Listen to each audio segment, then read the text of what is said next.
Hello everyone, welcome to JC Academy. I'm your educator for paper 1, Aradhna Tagotra. In today's class, we are going to discuss about Bloom's taxonomy.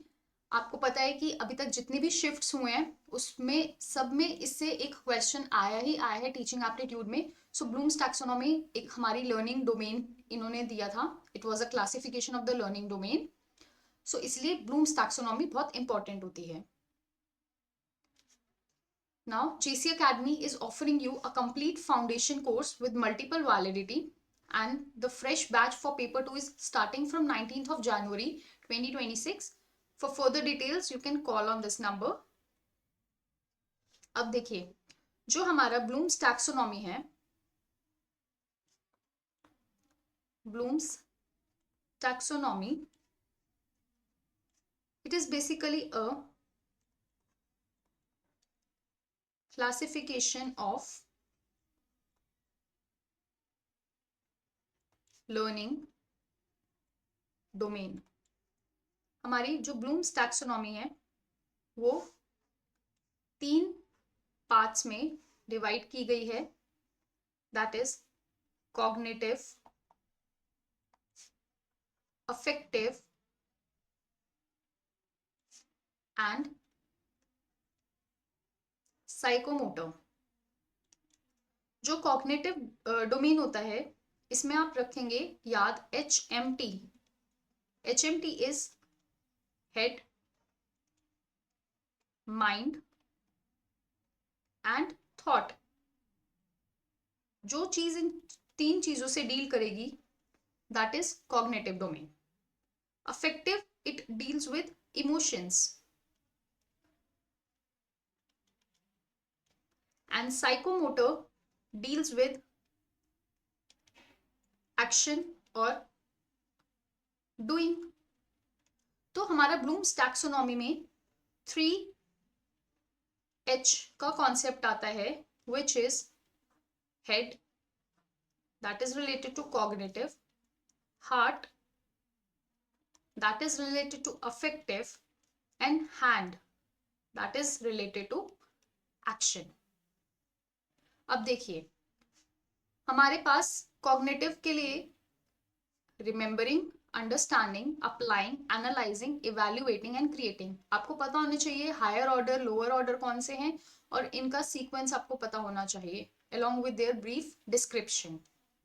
For psychomotor, it is imitation, manipulation, precision, articulation, naturalization. For affective, it is receiving, responding, valuing, organizing and internalizing or characterization. अब देखिए, blooms taxonomy हमारी 1956 में आई थी. इसका mnemonic है RUA-EC. आपको ऐसे ही याद रखना है. इन केस आपको इसको समझने में या आपको इसको लर्न करने में, इसकी हायरार्की लर्न करने में दिक्कत आ रही है तो आप ये निमोनिक याद रख सकते हैं. RUA-EC, that is remembering, understanding, analysing, applying, analysing, evaluating and creating. Remember का मतलब क्या आ गया? When you recall the facts and basic concepts. आप रिमेंबर, आप याद कर रहे हैं. अंडरस्टैंड, आप उसको एक्सप्लेन करने की कोशिश कर रहे हैं, आप उसको डिस्कस करने की कोशिश कर रहे हैं जो आपने रिकॉल किया है. अप्लाई, अब आपने जो याद किया है आप उसको अप्लाई कर रहे हैं न्यू सिचुएशन में. फिर एनालाइज, एनालाइज मतलब आप कंपेयर कर रहे हैं जो आपने याद किया था और जो आपने न्यू सिचुएशन में अप्लाई किया है, क्या वो इन सिंक है या नहीं है. देन इवैल्यूएट, आप क्या कर रहे हैं? आप जस्टिफिकेशन दे रहे हैं कि जो आपने किया वो ठीक किया या नहीं किया. And create, then you are creating your original work. आप एक अपना ओरिजिनल वर्क कंस्ट्रक्ट कर रहे हैं. So this is Bloom's taxonomy और ये हमारी कॉग्निटिव की है, कॉग्निटिव डोमेन की ब्लूम्स टैक्सोनॉमी. अब 2001 में एक रिवाइज्ड टैक्सोनॉमी आई थी कॉग्निटिव की ही, सेम फॉर कॉग्निटिव.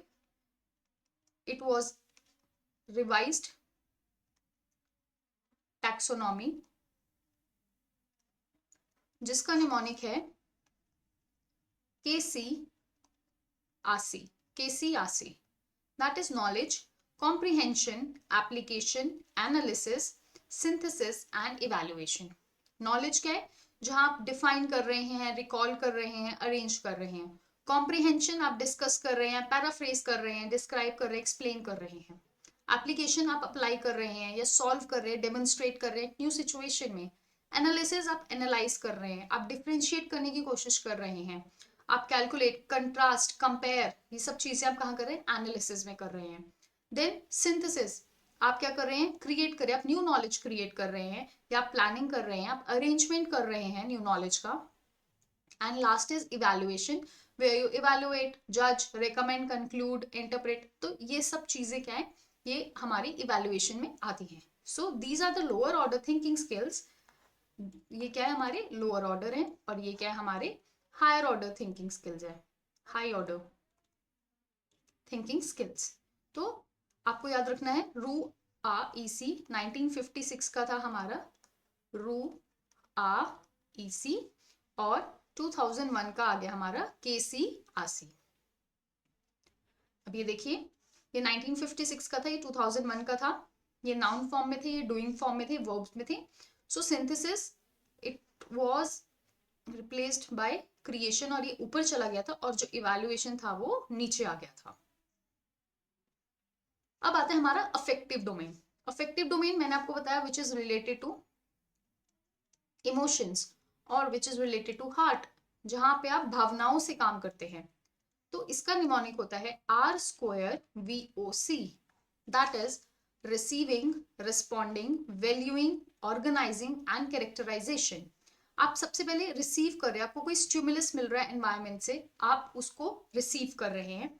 फिर जो आपको स्टिमुलस मिला, आप उस पर रिस्पॉन्ड कर रहे हैं, आपका कोई बिहेवियर है या कोई आपका एटीट्यूड है, आप उस स्टिमुलस के टुवर्ड्स बिहेव कर रहे हैं।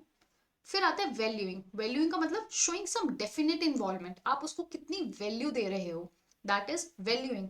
देन ऑर्गेनाइजेशन, जो ऑलरेडी आपका एक सेट ऑफ बिलीफ है या एक एटीट्यूड है या एक आपका बिहेवियर है कि जब ऐसी सिचुएशन आएगी मैं ऐसे करूंगा या मैं ऐसे बिहेव करूंगी, तो आप क्या करें, उस न्यू वैल्यू को अपने जो ऑलरेडी एस्टैब्लिश्ड वैल्यू है, आप उसके साथ उसको इंटीग्रेट कर रहे हैं, अकोमोडेट करने की कोशिश कर रहे हैं, अलाइन करने की कोशिश कर रहे हैं, that is organisation. And then is characterisation, that is acting consistently with the new value. So this is affective domain. अब रिसीविंग, जैसे listening attentively to the badminton instruction, responding, voluntary helps to set up the badminton net, valuing, optional badminton match भी आप attend कर रहे हैं क्योंकि आपके लिए वो इंपॉर्टेंट है badminton as a sport. Organization, आपने अपना एक बैडमिंटन रैकेट खरीद लिया। And characterization, join intramurals to play badminton twice per week. Then we have psychomotor domain which is related to motor skills. Motor skills, इसका mnemonic आता है IM PAN। starts with imitation, that is you are copying the action of somebody। आप replicate करने की कोशिश करें, जैसे छोटे बच्चे होते हैं ना, आप उसके सामने ऐसे करके खड़े हो जाओ, ऐसे मुंह फुला लो, तो वो आपको रेप्लिकेट करने की कोशिश करते हैं, वो आपसे सीखने की कोशिश करते हैं, that is imitation. Then comes manipulation, यानी आप रिप्रोड्यूस कर रहे हैं एक्टिविटी को फ्रॉम द इंस्ट्रक्शन और मेमोरी। आपको याद होगा जब आप छोटे होते थे, अगर मम्मा कुछ गलत बोल देते थे या मतलब अगर आपसे वो नाराज हो जाते थे, ठीक है, आपको डांट पड़ती थी, तो आपको पता होता था कि अगर मैं ऐसा कुछ करूंगा या मैं ऐसा कुछ करूंगी तो मुझे डांट पड़ेगी। तो आप क्या कर रहे हैं कि आप उस एक्टिविटी को रिप्रोड्यूस नहीं करते थे, you tend to avoid that thing. तो आप उस, क्योंकि वो आपकी मेमोरी में स्टोर था कि अगर मैं ये चीज करूंगा या ये चीज करूंगी तो मुझे डांट पड़ेगी, that is manipulation. Precision, that is demonstrate activity reliably to a high quality and independently precise। अब आप अच्छे से काम करेंगे, मतलब ध्यान लगाकर काम करेंगे। Articulation, that is integrate and adapt expertise. अब आप एक्सपर्ट, मतलब एक होता है ना बेसिक लेवल से advance and then you go to expert level, तो ये वैसा ही है। आपने पहले इमिटेट किया, फिर आपने मैनिपुलेट किया, फिर आप precisely you are doing your work, then you are articulating, you are becoming an expert. And then is naturalisation, कि वो चीज जो है वो मतलब अनकॉन्शियसली आप, वो जैसे हम ड्राइविंग करते हैं, है ना, पहले हम बहुत सोच समझ के धीरे धीरे सीखते हैं, and with time with practice क्या होता है कि वो इतने आराम से कि हम कभी गाने सुनते सुनते भी मतलब ड्राइव कर रहे हैं, ठीक है, हम किसी से फोन पे बात कर रहे हैं, हम ड्राइव कर रहे हैं, ऑल्दो करना नहीं चाहिए, बट मतलब it is just an example कि वो नेचुरली अब आपके अंदर वो जो स्किल है वो आ चुकी है। So imitation, manipulation, precision, articulation and naturalization. तो ये लोअर ऑर्डर, ये लोअर ऑर्डर है और ये हमारे हायर ऑर्डर के डोमेन्स हैं। अब साइकोमोटर डोमेन में एक और सेट आता है, that is perception set, guided response, mechanism, complex overt response, adaptation and origination। perception का मतलब आप sensory cues को यूज कर रहे हैं to guide the motor activity, like catching a ball based on visual cues. आपको दिख रहा है बॉल आ रही है, तो आप उस हिसाब से कि कितनी स्पीड में आ रही है, आप कितने दूर खड़े हैं, पास खड़े हैं, आपको किस डायरेक्शन में भागना है, आप उसके हिसाब से क्या कर रहे हैं, अपने सेंसरी क्यूज का यूज कर रहे हैं। So that is perception. Readiness, sorry set, readiness and willingness to perform. अगर आपने कुछ सीखना है नया, कुछ सीखना चाहते हैं नया, तो आप कितने रेडी है और आप कितने इच्छुक हैं वो चीज सीखने के लिए, that is set. Then guided response, initial stages of learning through imitation and trial and error. ठीक है, ऐसा तो नहीं होता कि आप हर चीज में एक्सपर्ट है, trial and error, trial and error कर करके, प्रैक्टिस कर करके आप चीजें सीखते हैं। फिर आता है mechanism, that is developing habitual movements and skills performed with confidence. complex overt response, skilled efficient and automatic execution of the complex task। जो चीज आपको एक टाइम पे बहुत मुश्किल लगती थी, अब वही चीज आपको आसान लगने लगी है।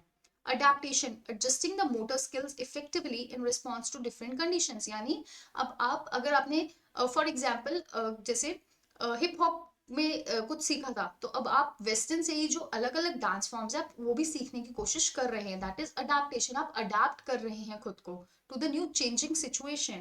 And then you have origination, that is creating novel and original motor skills like inventing a unique style of artistic performance। अब आपने खुद ही एक ऐसे artistic perform, मतलब एक खुद ही अपना एक डांस स्टाइल निकाल लिया जो शायद आपके नाम से जाना जाए। ठीक है, तो मतलब anything can happen।